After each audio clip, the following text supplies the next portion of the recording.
Chandrababu Lokesh target గా విమర్శలు గుప్పించారు మాజీ మంత్రి పేర్ని నాని. కృష్ణా జిల్లా మచిలీపట్నం మార్కెట్ యార్డులో నిర్వహించిన వాలంటీర్లకు వందనం కార్యక్రమంలో పాల్గొన్నారు. ప్రజలకు సేవ చేస్తున్న వాలంటీర్లు చెయ్యి మడతపెట్టాల్సిన సమయం ఆసన్నమైందని జగన్ అనగానే చంద్రబాబు లోకేష్ కంగారు పడ్డారని ఆరోపించారు. వాలంటీర్లను చూసి భయపడుతున్నారని విమర్శించారు. ఎవరైతే వాలంటీర్లుగా చేస్తున్నారో సేవ చేస్తున్నటువంటి మీరు చొక్కా చెయ్యి మడత పెట్టాల్సినటువంటి సమయం ఆసన్నమైందంటే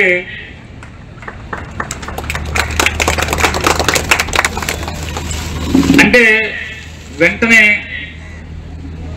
మీరు ఎక్కడ చొక్కా చెయ్యి మడత పెడతారో అని కంగారు పడినోడు శామ్యాన కొట్టు నుంచి ఒక కుర్చీ ఒకటి తెప్పించుకుని ఆ కుర్చీ మడత పెడతానంటాడు.